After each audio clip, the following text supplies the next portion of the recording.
Well, the first chapel I ever did at Biola University was After Dark. I was scared to death. It was like 8 years ago that I did it. And so After Dark has a special place in my heart. So does this topic. Thank you for coming out, taking time to address something that I think is deeply embedded in the heart of God, because every person is made in the image of God, and when a person suffers, God takes that very personally. So I want to tell you, my introduction to this topic did not come in grad school. It came when I was on staff with Campus Crusade for Christ. I was working at Miami University in Oxford, Ohio, and I was living in an apartment that has a lot of significance for me, because that's where I met my wife.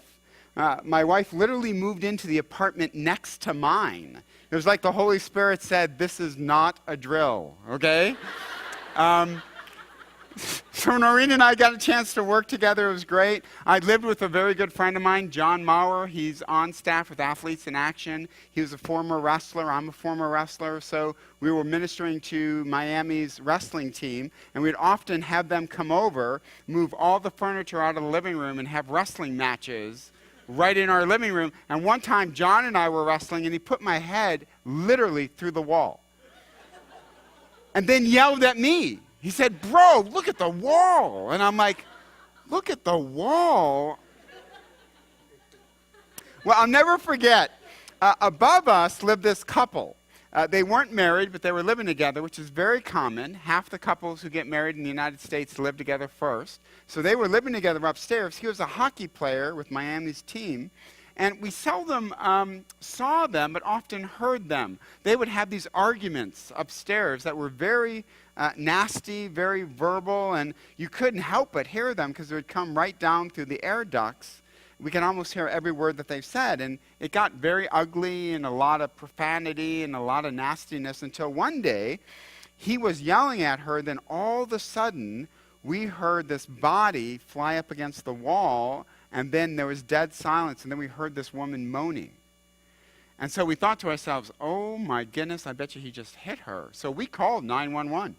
We called the police, and they came and knocked on our door, and we said, "Yeah, I think upstairs. I think something's going on up there." So they said, "Okay." They went upstairs, and we could hear everything. He knocked on the door, opened, and he said to the man, "We've gotten complaints, and we'd like to see your wife." And he said, "Well, she's not my wife. She's my fiancée." She said, "Well, I'd like to see her." Then all we could hear was a woman say, "I fell." And the police officer said, "Are you sure?" And she said, "I am." He said, "Okay, keep it down. We've been getting complaints about the noise." Then he walked downstairs and talked to me and John and said, "Well, what are you going to do? That's love." And walked out. Two things deeply concerned me. One was that violence, and the next day, sure enough, her lip was split. And that comment really bothered me. Well, that's love. And I want to challenge an attitude that is pervasive in the world and an attitude that is pervasive in the United States, and that is that violence has somehow become normative in our culture. And I want to take a hard look at how gender has been packaged within violence, and as Christians, how we need to really challenge that kind of idea to keep it from creeping into our own lives, but into the lives of individuals, and to challenge it. I do teach a gender class, and people are often confused by that. They'll say to me, "Gender? What exactly do you mean by gender?" Sex is your biological designation. You're born a woman or a man. Gender is what your society tells you is properly masculine or properly feminine. So are you a real man according to society, or are you a real woman according to what society has deemed is properly feminine or properly masculine? So let's take a look at a couple things. First, gendered violence. By gendered violence, we mean verbal abuse. Verbal abuse is anything that rips at your self-esteem or makes you feel physically unsafe. So in other words, if I yell at you to do the dishes and you feel unsafe, that is verbal abuse, and you can be arrested for that. Physical abuse is grabbing a person, punching a person, pulling them by the hair, holding them down so that they can't get up, not allowing them to leave a room is physical violence. Emotional violence would be things like, I pick one thing about you, and I know it's the most insecure part about you, and I go right at that particular part about you. Verbal violence can also be me degrading you and things like that. But it's brutality, visual brutality. In my gender class, I show this commercial. It's for a tuxedo company, and it says, "Everything looks good in black and blue." And there's a picture of a man sitting in a chair wearing a tuxedo, and he doesn't have a footrest. He has a woman that his feet are on top of her, and it's obvious that she's been beaten and her dress has been torn, and it says, "Everything looks good in black and blue." Horrible, horrible. No, that's a European advertisement, but still, think of the degradation of women being objectified like that. Our views of violence, like our views of gender, race, and other phenomena, are socially constructed. That's important. If God's truth is set aside, that there's no right answer to what a woman should be or a man should be, then we turn to something called social constructionism. Social constructionism is that society now determines what is right and what is wrong. We've set aside God's truth. So our views of gender are socially constructed. In many societies, violence against women is considered to be normal, natural, and acceptable. In Afghanistan, women have very few rights. When I went a couple years ago to New Delhi, India, to look at marginalized women in India, they have very few rights as well and are not valued in the world.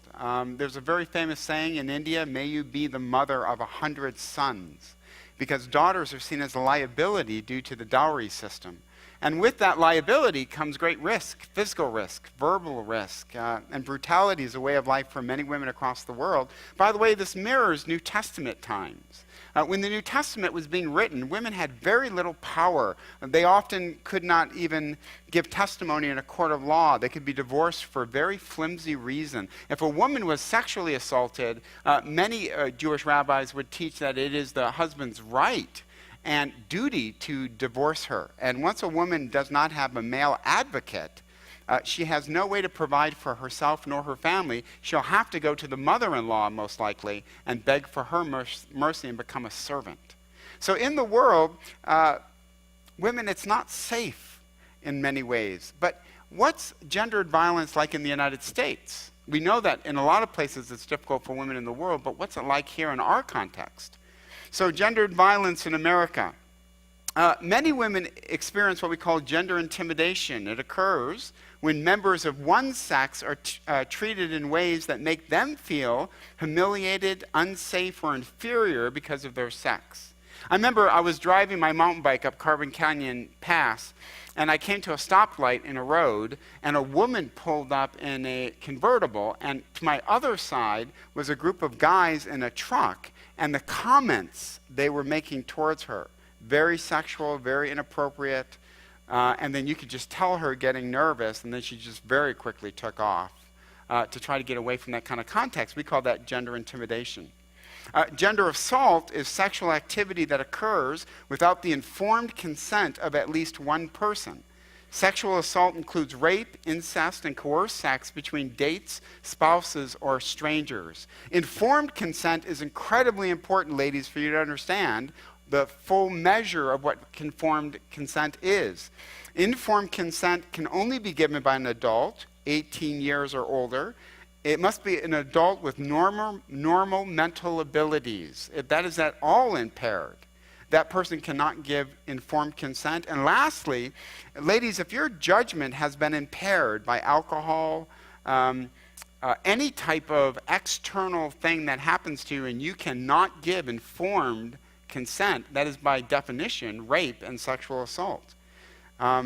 This includes having sex with someone who has passed out. In Southern California, a very famous case that happened, a sheriff's son got a girl really drunk in their basement, and then like 5 or 6 men had sex with her when she was passed out and videotaped it.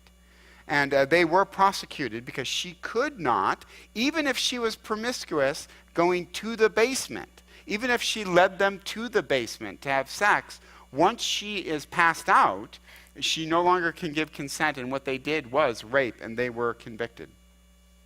An alarming view of sexual assault today. A shocking 50% of college men reported that they had coerced, manipulated, or pressured a woman to have sex or have had sex with a woman after getting her drunk. 1/3 of college men said that they would commit rape if they thought nobody would find out. And the hearts of individuals, very interesting that God would institute, Romans 13 says, the government to curb evil. And very important that God would do that. As many as 1 out of 12 men at some colleges admitted engaging in behaviors that met the legal definition of rape or attempted rape. When I was at UNC Chapel Hill doing my grad work, I taught this one class where people were constructing their identity. Very interesting assignment. How did you get to this moment in your life? Your self-concept is what you believe about yourself. Your self-esteem is, do you feel good about that? So people in my class had to write the history of their self-concept, their self-esteem, and reading their papers, 3 women basically admitted that they were being abused in some way. And I met with each one of them and said, I need to tell you that I'm very concerned about what I read. Very interesting to see how the women responded, and I'll get into that in a second. The rape script maintains that dates and friends can't rape because rape is a violent act imposed by a stranger. Yet most rapes in the United States, it is not a stranger doing it, it is someone that you know. Consider these alarming facts. It is estimated that 21,000 women per week, or 3 million women annually, are assaulted by their relational partner. Battery is the single largest cause of injury to women, more frequent than auto accidents, muggings, and rapes combined. Women in the U.S. are in 9 times more danger in their own homes than they are on the street. Men commit 90 to 95% of all domestic violence assaults. Only 9% of women suffering from assault by their partner call the police. In addition, only 8% of abused women press charges against their partner, and 72% of the small percentage ended up dropping their charges. 20% of girls between ages 14 and 18 report being hit, slapped, shoved, or forced to have sex by a date. Men do get battered, and about 100,000 men have reported to have been battered. They often keep silent for fear that people will question their manhood. Disturbing facts. It leads to something called the cycle of abuse. And I want you to be aware of this, because if you see the cycle happening within a romantic relationship, antennas need to go up immediately that something is deeply wrong with this relationship. It's traditionally broken into 4 stages. The first stage is tension. During this time, the abuser blames the partner for the problems. There's often verbal abuse, verbal insults, threats, and taunts. Very common that verbal abuse leads to physical abuse. Seldom are the two separated from each other. Stage 2, there's an explosion of some kind. Tension erupts into physical violence. Stage 3 is remorse. The abuser seems remorseful, promises that it'll never happen again, even if it's already happened. The victim sees the good person inside and remembers what led to marriage or to commitment. Stage 4 is called the honeymoon stage. The abuser lovingly courts the victim. The victim becomes convinced the abuse was an aberration and will never happen again, even if it's happened multiple times in the past. So, when tension erupts in a relationship, but there's always going to be tension, you need to pay careful attention of how that person handles tension. It is my personal belief that you should never, ladies, consider marrying a person, nor even stay in a relationship in which there has been verbal abuse of some kind. For example, if a person calls you a name, if that person shouts at you in anger, I think your antennas need to immediately go up and say, this doesn't need to get to the pattern point. You know, in most relationships, you don't verbally abuse each other. And this is happening when you're courting each other. Imagine when you get married. So the first time he says this to you or she says this to you, your antennas need to go up and you need to put an end to that relationship. Now here's what I encounter at Biola University that I did encounter at UNC Chapel Hill. People will say, yeah, but I'm supposed to love that person unconditionally. I want to say, where did you ever get the idea that you are to love the person you're dating unconditionally? You're not. No, if there ever was a time to judge another person, it is when you're dating them. Right? Is that not true? You're about to hitch your wagon to this person's wagon for the rest of your life, the next 50, 60 years of your life. And so you need to look at this person, and if there's anything within the realm of, if that person grabs you, if that person shoves you, if that person calls you a derogatory name, I think you look at that person and you say, listen, I need to say this to you, not as your date, but as a person in Christ, I need to tell you, you're not healthy enough to be in a dating relationship right now. And you need to get healthy, and then maybe we can talk about continuing this relationship. But ladies, the first time it happens is the last time it happens. And men, if you catch yourself doing that, then it's a wake-up call. And the wake-up call is, I'm not healthy enough to be in this relationship right now because I'm not handling tension, stress in an appropriate way. And really, I would commend you to seek help. But you never allow this kind of thing to happen. Now, when you're married, it's a different situation. When you're married and verbal abuse enters the picture, you get safe, and then you request that that person gets help. Physical abuse, ladies, you call 911, you get out of that house. Why? Because God has instituted the state to curb evil. And so the first time that happens, you get yourself, you get the kids, you get to a safe place, and then you request and demand that that person get healthy before you ever enter into that relationship again. Does that make sense? So absolutely be aware of this. Have your antennas go up. If a friend starts to talk about all the different aspects, tension erupting into physical violence, verbal violence. This is interesting. My dissertation director, Julia Woods, did a famous project where she went to maximum security prisons and talked to men who had been convicted of felony rape against their girlfriends or their spouse. And she would interview them, but then interviewed the wives and said, why did you stay in this relationship? And their answer was, because when it happened, I still believe there's a good man in there and that I somehow can rescue him.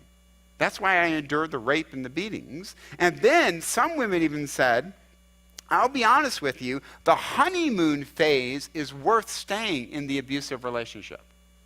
Right? So I know the abuse is coming, but I'm wanting that honeymoon phase where he really does court me again and treat me well. And some women will just calculate that the honeymoon period is worth the abuse. Let me just say that studies show the honeymoon period decreases in time and the violence increases in intensity. And we need to get out of it.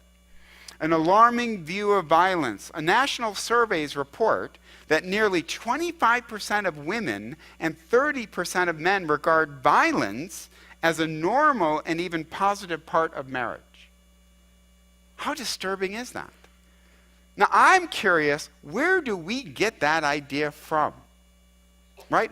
How is it seeped into our consciousness that somehow violence is acceptable in a relationship?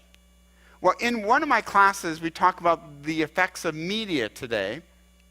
And there's something called cultivation theory.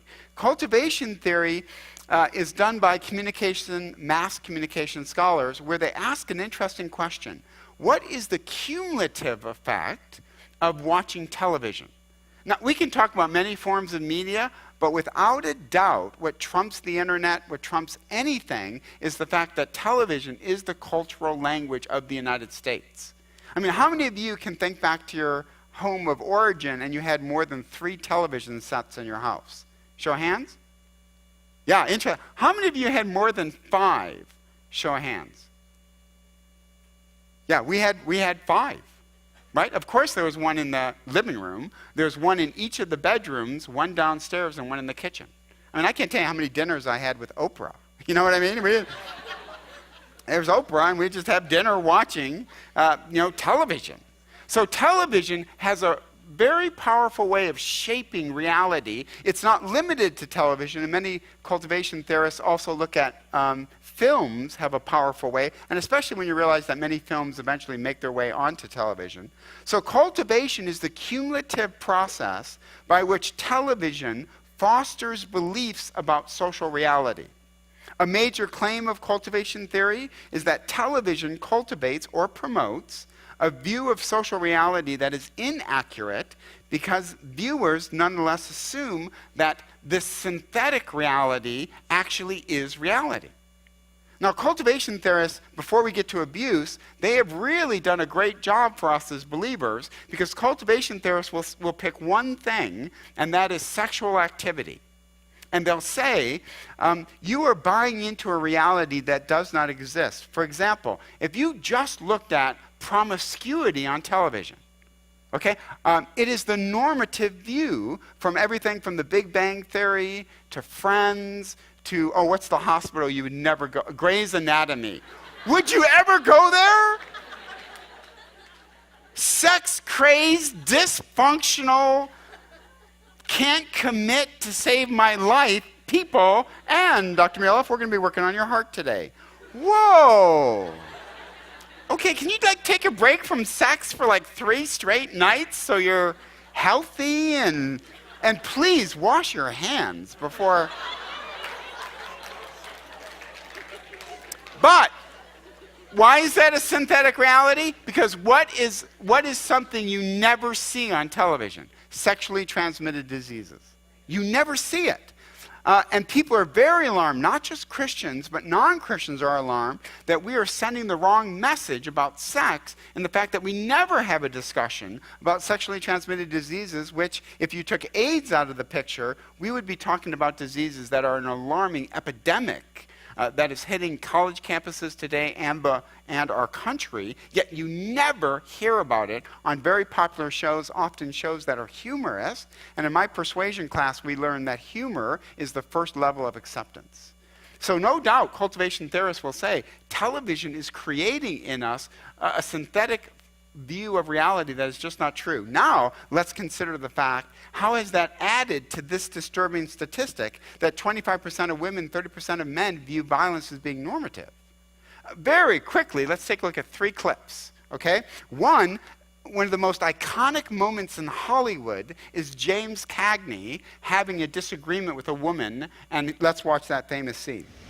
Now, James Cagney, when asked, what was the scene that made you a star in America, he said, without a doubt, it was the scene with the grapefruit. And that is what he's most linked to, is that iconic moment in American cinema with that scene. My wife and I are comedy fans. We love sitcoms. And way back when, long before you were born, there were great shows like The Dick Van Dyke Show. And a great show also would be The Honeymooners. But it's very interesting to go back to The Honeymooners when you take a look at how Alice and Ralph would have arguments, and a threat that Ralph would make towards Alice that is not funny when we look at it through the lens of violence. One of these days, pow. Right? And she's complicit in it. Right? She's complicit in it. She's singing with him, saying, yeah, one of these days, Alice, pow, zoom to the moon. And that's an iconic moment in American sitcom history. Now, what is cultivation theory predicated on? It is the cumulative effect. It's not one sitcom, it's not one movie, it's the cumulative effect. Now, let me show you another scene from a movie, and we'll take a look at it. Overlooking the obvious observation that the police took the night off. Okay? Second, I am profoundly disturbed by this movie on many levels. One, if you know the movie, this ends in them making love. In other words, there's a shift in this scene that becomes erotic, and they have this passionate lovemaking scene, which totally trivializes what domestic violence is all about, and I find virtually nothing funny about that. And that it's Brad and Angelina is somehow putting this Hollywood face on it, Wink, wink, nudge, nudge, cute, a good soundtrack, jokes being thrown in, who's your daddy now, in the midst of violence, and we laugh at it, and the question has to be asked, what are we cumulatively buying into in our view of what violence is like in the United States? And again, I'm not chastising you for finding that funny, because there's parts of that that I could look at and say, yeah, I think that's funny as well. But that's profoundly disturbing that as Americans, we tend to say, yeah, but that's just a movie done for laughs. And I think we need to be a bit more discerning in what we're willing to say is funny, and then linking that to love and eroticism is profoundly disturbing. And I think as Christians, we need to join other feminist groups in denouncing this kind of a movie, saying, in what sense is this enriching to that couple? And we could have let that go on for another 5 minutes, and there's one point he's literally, with her down, kicking her repeatedly, and you just think, hey, for a lot of women, that's not a joke. That is my reality. And so we have to be very careful what we do with movies and what we allow ourselves to take a look at. We need to continue a Christian tradition of intervention. The church grew because there was a place for women to go. Ladies, with no welfare system whatsoever in the New Testament time, you had a place to go where you weren't merely tolerated, you were given profound jobs like deaconesses. One of the jobs of a deaconess was to give the sacraments. The Council of Chalcedon laid out rules of how women could become deaconesses. So ladies, you weren't tolerated in the Christian community. No, you were given responsibility and power to a certain extent. Let's take a look at life-giving relationships from a male perspective and then from a female perspective, and then we're done. Paul specifically exhorts husbands to do something that is radical. Listen, don't get married if you're not ready to do this. Paul specifically exhorts husbands to love your wives just as Christ loved the church and gave himself up for her. C.S. Lewis, commenting on this verse, said, "Men, you are no more Christ-like in your love when your wife does not deserve your love, yet you're called to still love her unconditionally." Because yes, you make that transition in marriage where you move from a conditional love to an unconditional love. And we love our wives just as Christ loved us and gave his very body and soul and life for the church. We are to love our wives in the exact same way, and we are to protect her. Paul goes on to say, I want you to love your wife as you love your own body. Just like you would never abuse your body, just like you would never purposely hurt your body. Paul says, remember, you are one flesh with your wife. And I want you to treat her the same way you would treat your body. And then Peter picks this up in 1 Peter chapter 3, where he says, Peter tells husbands that you are obligated to be considerate and respectful to wives and mindful that they are physically a weaker partner. Now, that is not the only interpretation of a weaker partner, but I think in light of New Testament context, it should be interpreted that Paul is saying, men, you generally are physically stronger than women, and do not treat her like a weaker partner and abuse her in a physical sense. If you do, Peter says, you will kiss your prayer life goodbye. Do not think for a second that you can abuse your wife and still have a devotional life. God doesn't operate that way. You do not abuse a person made in my image and then somehow think that you're going to pray and I will respond to your prayers. Not when you're sinning like that, I won't. So when we take those things in context, Peter and Paul are being social activists in a New Testament context that was very unsafe for women. Women. 2 points. One, your self-esteem should be rooted in God, not relationships. By the way, that's true of men, right? Men, our self-esteem cannot be tied to a dating relationship or a romantic relationship. Ladies, in the United States, we tend to pity women who get to their late 20s, mid-30s, or early 40s. We look at a woman and we say silly things like, oh, and she's got such a nice personality. Like somehow it's a bad thing to be in your mid-20s or early 30s and to be single. By the way, we don't do that with men. take a man in his early 40s, and most men will look at him and go, you dog, you.